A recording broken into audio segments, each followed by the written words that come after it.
combine that effort along with my sales system and my quick start program, it's going to take you through step by step how to generate those leads into referring partners and getting more business for your company.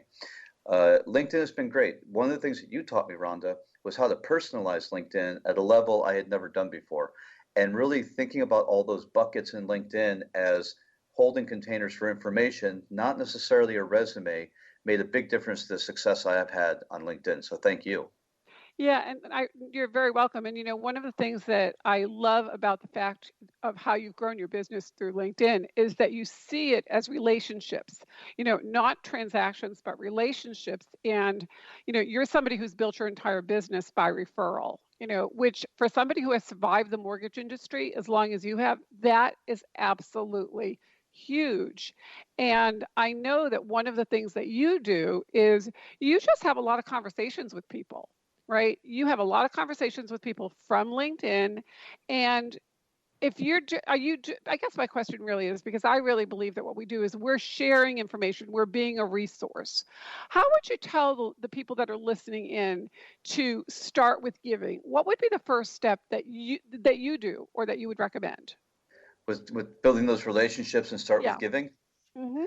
Yeah, the first thing I try and do is offer something of value. So when you build a big network, that's really the easiest, lowest hanging fruit. If you can offer to make connections to other professionals that you know well, you're helping to cut down that 30%, by about 30%. If you know somebody already and you get a third-party recommendation direct, it's going to take you about 30% less time to establish that new relationship than if you try and do it cold. And that's one of the reasons that we say cold calling is dead. Picking up the phone book in the old days and just dialing numbers was not a great way to build rapport.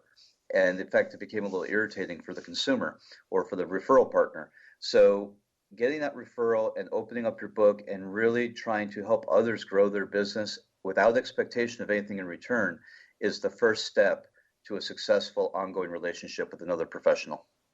How much time do you spend on LinkedIn now that, we can't do the person-to-person meetings anymore, right? We're now pretty much virtual. So considering that LinkedIn has actually added an additional 6 figures to your income, how much time do you recommend? I recommend an hour, but that may not be what you're doing. How much time do you recommend that people spend on LinkedIn in order to get the kind of results that you're getting? Yeah, it's a progressive situation. When I started on LinkedIn 7 years ago or whatever, I was probably spending about an hour a day there to build those relationships, to make sure that my profile was conveying my messaging correctly. Today, I don't spend very much time at all. I've really got it automated to where inbound phone calls are coming into me and inbound messaging. And so I can handle and set up those appointments in about 15 minutes a day. Wow. So part of what you need to know is who are your referral sources, right? Sure. You need to be able to know, okay, it's always give first. That's one of the other things that you need to be able to. And it comes back to what you said originally, which is have a system. I mean, I think that's really the key to all of it. So if you were going to give some advice to the listeners out there in terms of, and these are just other people that are in mortgages, in real estate, in insurance, and they wanted to, take their business to the next level, what would the advice be that you'd give them? Well, as far as mortgage people go, I actually wrote a book, How to Choose the Right Mortgage Loan Officer, and that was designed to help real estate agents understand how to control their transaction and how to develop better relationships and how to celebrate the success of their efforts with their clients and their referral partners at a high level so that people stay connected and really want to send you more business. So one thing that you should do is probably go onto my website or go onto my LinkedIn account, look me up, Kirk Jaffe, and just send me an invitation to get that book. I'd be happy to send you a digital copy. But it's really just communication.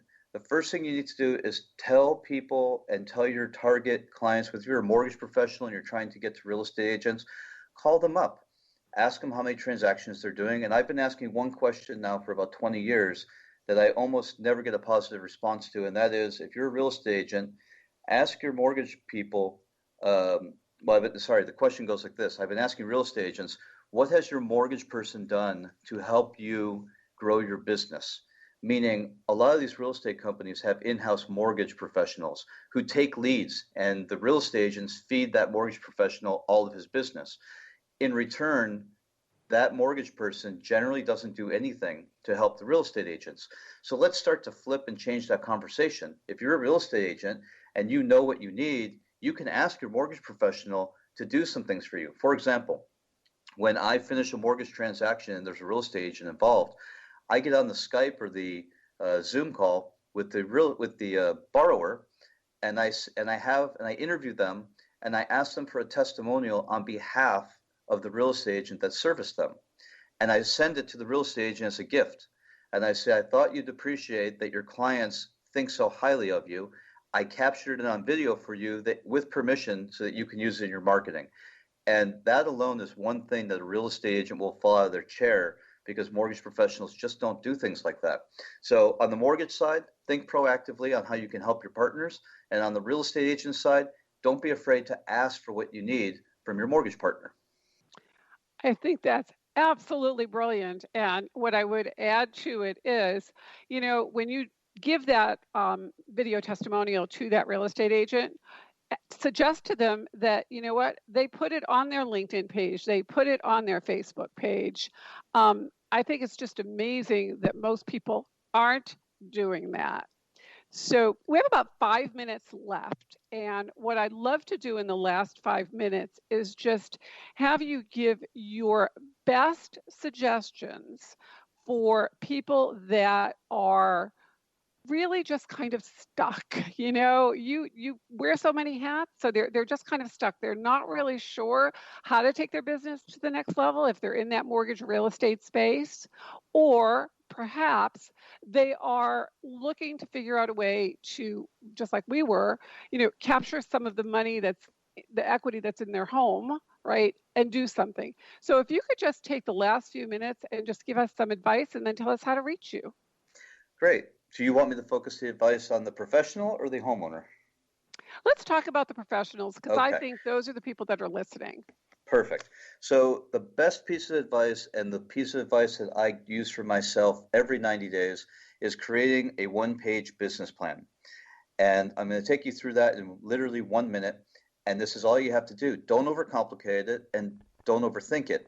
If you're stuck, this is the way to get unstuck. First thing you do is set up on your paper, cut it into thirds, top third, middle third, bottom third. Top third, you write goals. And then write down 1 to 3 goals that you have.